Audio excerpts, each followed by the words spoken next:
Homme de Dieu, la dernière, il y a un internaute qui a posé la question.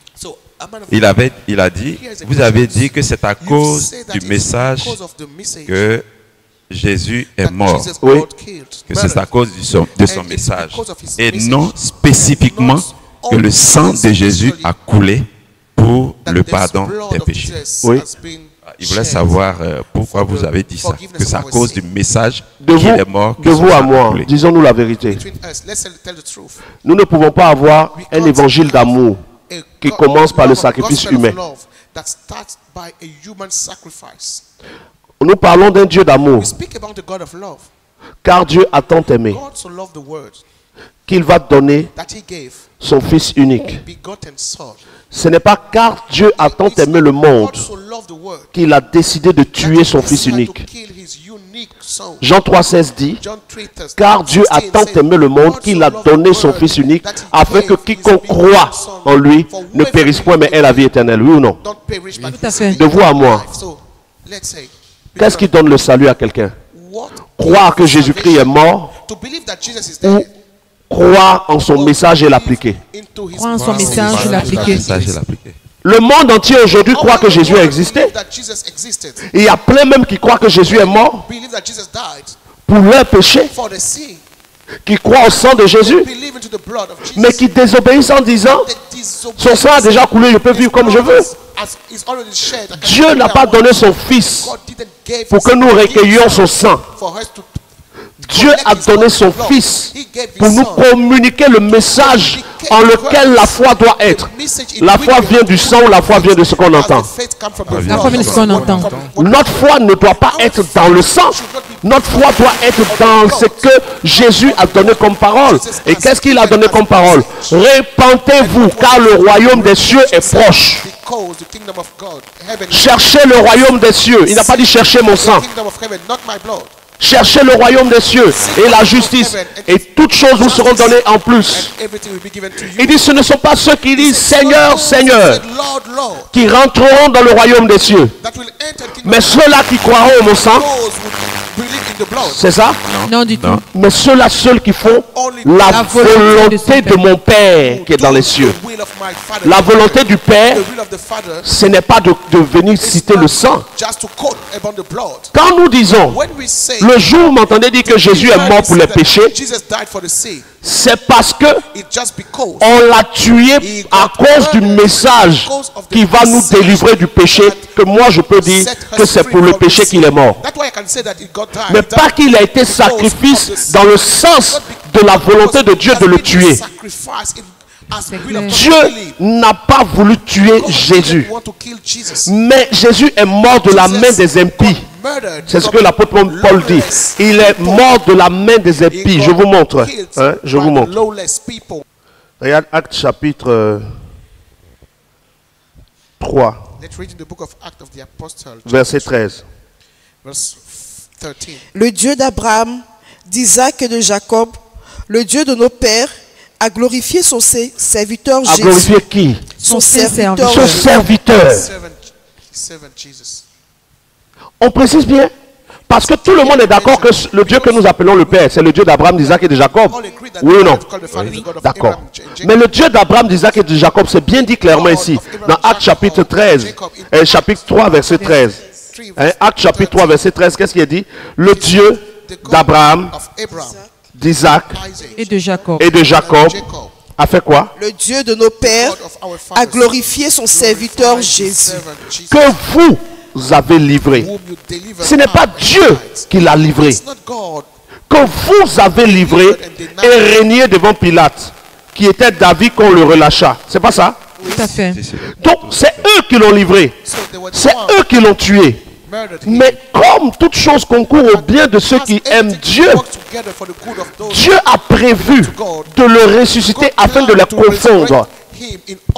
Donc pendant sa vie, Jésus étant prophète de l'ordre de Moïse a annoncé à ses disciples qu'il souffrait beaucoup de la main de qui? De Dieu ou des Juifs?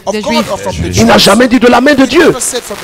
Il dit, le Fils de l'homme souffrira beaucoup de la main des Juifs. Ils le maltraiteront et ils le mettront à mort. Ce n'est pas Dieu qui a décidé de le mettre à mort. Mais Dieu étant omniscient savait qu'ils allaient le tuer. Et Dieu a révélé à son fils Jésus que les gens allaient le tuer. Donc Jésus savait qu'il allait mourir. Il dit, détruisez ce temple et en 3 jours je le rebâtirai. Les gens pensaient qu'il parlait du temple de Jérusalem. Non, il parlait de son corps. Il dit, et comme Jonas a fait 3 jours et 3 nuits dans le ventre du poisson, ainsi le Fils de l'homme fera 3 jours et 3 nuits au sein de la terre. Donc il savait qu'on allait le tuer. Il savait qui allait le trahir. Il savait qui allait le livrer. Il savait comment les gens allaient le tuer. Mais il avait reçu la promesse du Père qu'il serait ressuscité. Écoutez, je vous donne une révélation.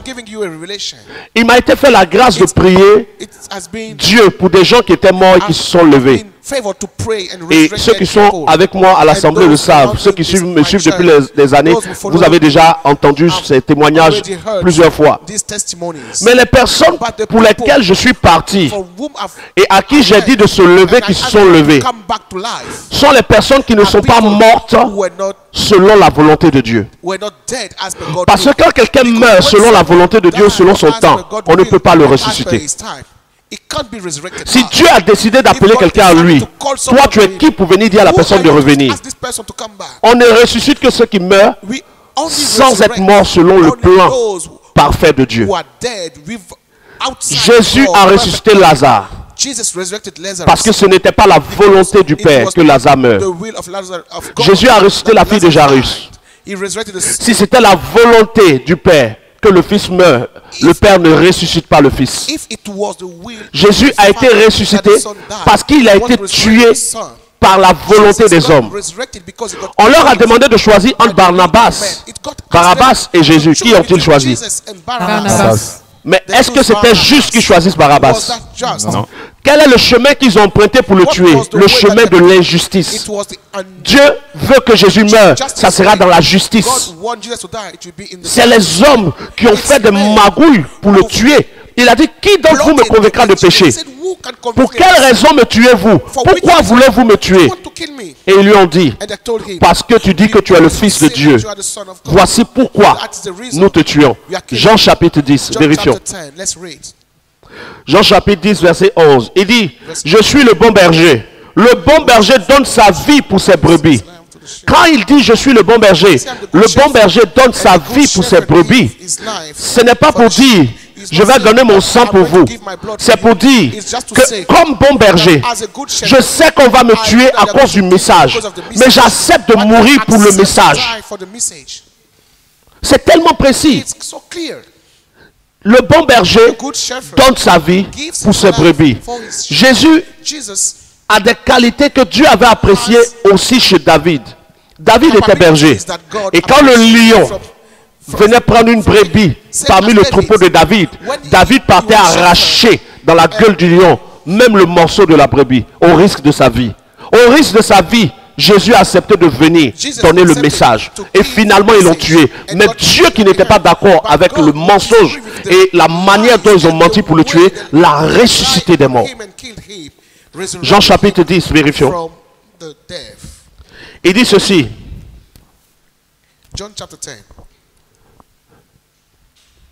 Le Père m'aime parce que je donne ma vie afin de... Jean chapitre 10, verset 17. Afin de la reprendre. Il dit, je donne ma vie afin de la reprendre. Il savait qu'ils allaient être tués, mais il savait que le Père allait le ressusciter. Le verset 18. Personne ne me l'enlève, mais je la donne de moi-même. J'ai le pouvoir de la donner et j'ai le pouvoir de la reprendre. Tel est l'ordre que j'ai reçu de mon Père. Vous comprenez? Il dit, personne ne me l'ôte. Ce n'est pas le Père qui ôte la vie au Fils. C'est la méchanceté des hommes qui refusaient le message. Dans certaines versions, même vous voyez, on dit les Juifs étaient irrités en l'écoutant. Et à plusieurs reprises, ils ont voulu mettre la main sur lui. Mais le Père n'a pas permis et il se faufila entre leurs mains. Quelqu'un suit? Amen. Regardez ensuite le verset 19. Il y eut à nouveau, à cause de ces paroles, division parmi les Juifs. Plusieurs d'entre eux disaient, il a un démon, il est fou. Pourquoi vous l'écoutez? D'autres disaient, ce ne sont pas les paroles d'un démoniaque. Un démon peut-il ouvrir les yeux des aveugles? Vous arrivez à suivre?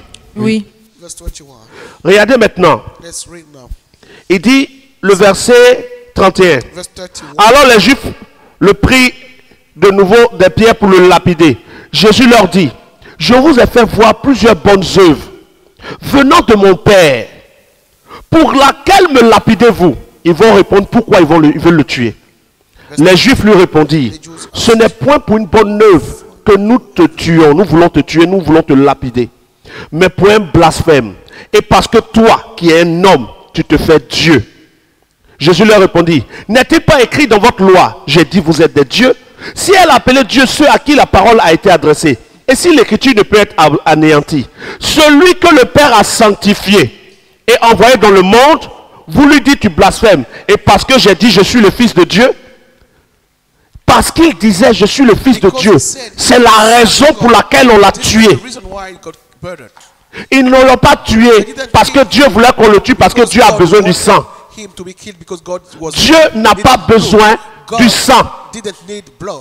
Ah. Hébreux chapitre 10, verset 3. Mais le souvenir des péchés est renouvelé chaque année par ces sacrifices. Car il est impossible que le sang des taureaux, et des boucs ôtent les péchés. Il est impossible que le sang des taureaux et des boucs enlève le péché. Ça ne peut pas enlever. Le sang ne peut pas enlever les péchés. Et quelqu'un va me dire, mais on a bien dit le sang des taureaux. On dit le sang des boucs. Or lui, c'est le sang d'un homme. Mais quand vous regardez la suite, il dit, c'est pourquoi Christ, entrant dans le monde, dit, tu n'as voulu ni sacrifice, ni offrande, mais tu m'as formé un corps. Il dit, tu n'as voulu ni sacrifice de bœuf. Tu n'as voulu ni sacrifice, ni offrande, mais tu m'as formé un corps. Tu n'as agréé ni holocauste, ni sacrifice pour le péché. Il n'agrée pas les sacrifices de sang. Dans le verset 3, on parle du sang des boucs et des agneaux. Mais dans le verset où Christ parle, Christ dit directement, il dit plus le sang des animaux. Il dit tu n'as agréé ni sacrifice, ni holocauste. Mais tu m'as formé un corps. Voilà pourquoi il est écrit de moi dans le rouleau, je viens, ô Dieu, pour faire ta volonté. Il ne vient pas pour s'offrir comme un sacrifice. Bien que dans la forme de sa mort, on puisse parler de, il s'est sacrifié. Mais ce n'est pas sa mort qui apporte le salut, c'est son message qui apporte le salut. Parce que par exemple, les gens de l'islam, ils s'appuient sur la mort de Jésus selon le message que des gens ont donné. Dieu, pour nous sauver, a donné le sang de son fils. Il avait besoin du sang de son fils. Et l'islam dit, vous dites que l'islam est une religion où il n'y a pas d'amour. Mais vous, votre amour, votre Dieu qui aime jusqu'à tuer son propre enfant, là, ça c'est de l'amour. Dans l'islam, pour se sanctifier, il faut faire ablution.